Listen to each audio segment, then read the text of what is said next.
De acordo com notícias veiculadas pela imprensa estrangeira, nos próximos dias, o ditador chinês Xi Jinping visitará o reino da Arábia Saudita, onde estão em andamento planos para uma recepção de gala para o líder chinês. Algo bem diferente do que foi visto apenas um mês atrás, quando o presidente americano Joe Biden foi recebido de maneira fria no mesmo país.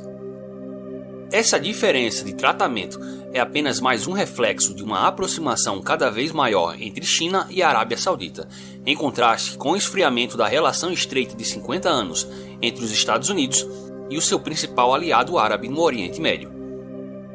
Tendo em vista que desde a última visita de Xi Jinping em 2016, a Arábia Saudita está negociando a aceitação do yuan chinês para a comercialização do seu petróleo, a reunião que acontecerá nos próximos dias tem o potencial de definir o destino não apenas do dólar como moeda de reserva, mas também de todo o nosso atual sistema monetário, econômico e geopolítico global, como veremos a seguir.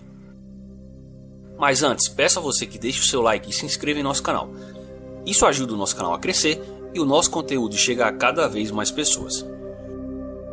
Após longos anos servindo como pilar fundamental para a manutenção do dólar como moeda de reserva e, consequentemente, do status americano de maior potência política, econômica e militar do mundo, o sistema do petrodólar está sendo seriamente ameaçado.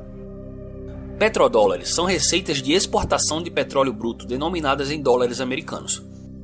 O termo ganhou fama em meados da década de 1970, quando os preços do petróleo dispararam e geraram grandes superávites comerciais para os países exportadores de petróleo.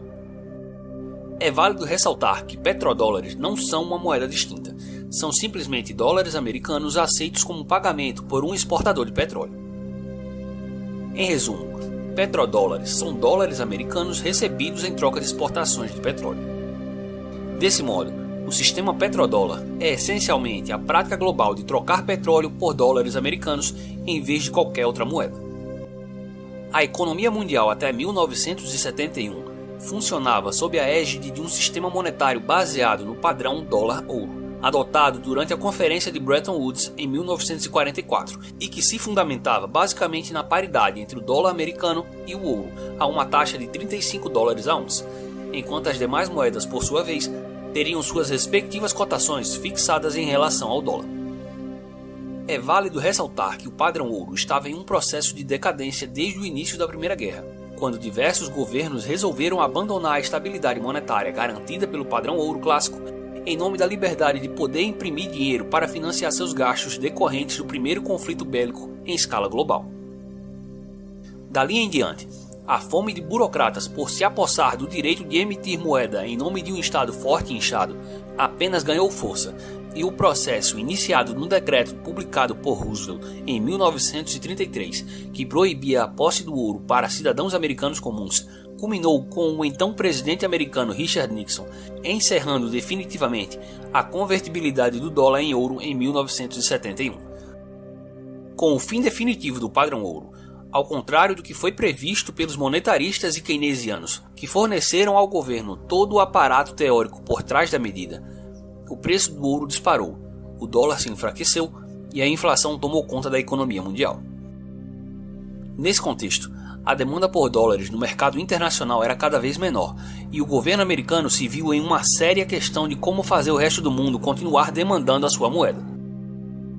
Após 1971, sem um lastro para ancorar a posição do dólar como a principal moeda de reserva,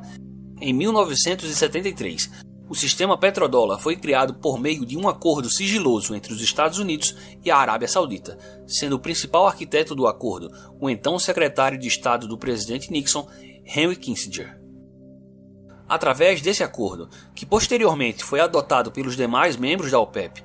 os árabes estabeleceram a precificação e a comercialização de petróleo exclusivamente em dólares americanos,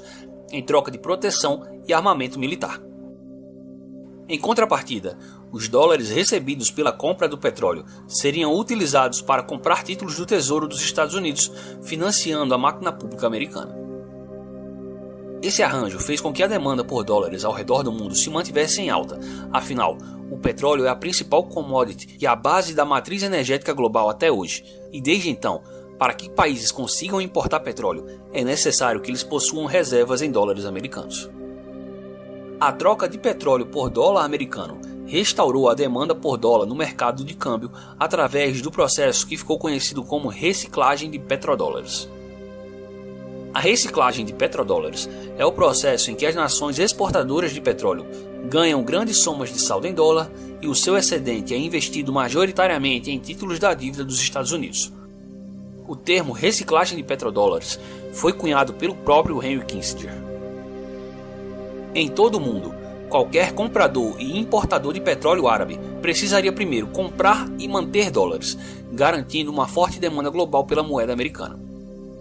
Em segundo lugar, os dólares excedentes ou não gastos que cada estado acumularia em seu tesouro nacional precisariam ser reciclados.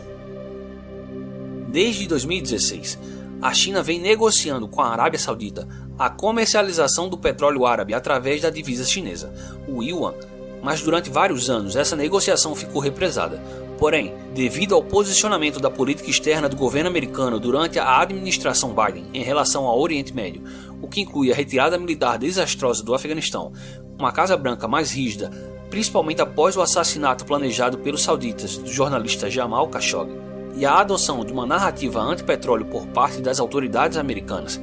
essas negociações foram retomadas desde então. Outro fato relevante que tem levado a Arábia Saudita a repensar seu acordo de exclusividade com o governo americano é o fato de que a interdependência americana em relação ao petróleo árabe nunca foi tão baixa como é atualmente, enquanto a relação comercial da China com o país árabe nunca foi tão estreita. Os Estados Unidos estão consumindo apenas 1/4 do petróleo produzido no Oriente Médio se comparado ao volume do que consumia quando o sistema petrodólar foi estabelecido na década de 70. Enquanto as importações chinesas cresceram ao ponto de a China ter ultrapassado os Estados Unidos como o maior importador de petróleo do mundo nos últimos anos. A negociação ocorre nos termos não de uma exclusividade de compra do petróleo através da divisa chinesa, mas sim da aceitação concomitante do yuan chinês e do dólar americano, o que ainda assim pode representar uma séria ameaça ao status da moeda americana como a moeda de reserva mundial. Não é de hoje que países como China e Rússia clamam por um novo sistema monetário global que não seja baseado no dólar, o que concede aos Estados Unidos hoje o poder de utilizar esse privilégio exorbitante de poder imprimir a moeda de reserva mundial como uma poderosa arma política, econômica e até mesmo militar. O status de moeda de reserva destina ao país ou órgão emissor desta divisa o poder de escolher quem pode ou não participar do sistema financeiro mundial, algo que sempre foi utilizado de maneira mais contida pelos Estados Unidos, ao menos até março de 2022, quando os americanos tentaram excluir a Rússia do mercado financeiro global. Semelhante à mudança de paradigma que se seguiu ao colapso do sistema de Bretton Woods, há outra grande mudança em andamento hoje, e as suas consequências serão sentidas de imediato no dia em que os países produtores de petróleo exigirem alguma outra divisa ou commodity por seu petróleo ao invés de dólares. E a aceitação do yuan como meio de aquisição do petróleo pode representar o início do fim do dólar como a principal moeda do mundo. A adoção do yuan como moeda utilizada para o comércio internacional de petróleo, ainda que de maneira exclusiva, não necessariamente significaria que o yuan se tornaria a nova moeda de reserva mundial, mas certamente significaria o primeiro prego do caixão do dólar como moeda de reserva global. A adoção do yuan como a moeda de reserva parece ser parte de um futuro bastante improvável, já que a China não possui um mercado de títulos bem desenvolvido, além de praticar o controle de capital, e ainda por cima não faria sentido os países do globo imporem o fim do dólar como uma moeda de reserva devido ao uso político da moeda americana pelo seu emissor e simplesmente relegar esse poder a outro país que certamente faria o mesmo uso desse privilégio. Dito isto, o mais provável é que a próxima moeda de reserva mundial seja uma moeda neutra, possivelmente emitida por alguma instituição multilateral como o FMI, que não por acaso, desde 1969, já emite uma moeda chamada de Special Drawing Rights, ou Direitos Especiais de Saque em português, a qual foi criada à época exatamente no intuito de substituir a função do dólar no comércio internacional e sobre a qual já falamos bastante aqui no canal em vídeos anteriores. Atualmente, o yuan representa uma parcela bem pequena do comércio global e das reservas internacionais. Entretanto, levando-se em conta que 80% das vendas globais de petróleo são feitas em dólares, a aceitação da moeda chinesa para a compra do petróleo árabe seria uma mudança radical para a economia mundial. Caso o petróleo seja negociado de fato na moeda chinesa, o prestígio do yuan aumentará, o que irá arranhar ainda mais a cada vez mais cambaleante hegemonia mundial do dólar. Se você gostou do conteúdo, então deixe o seu like e se inscreva em nosso canal. Caso queira receber maiores informações sobre o mercado financeiro e a economia mundial, acesse o canal Econofácil no Telegram.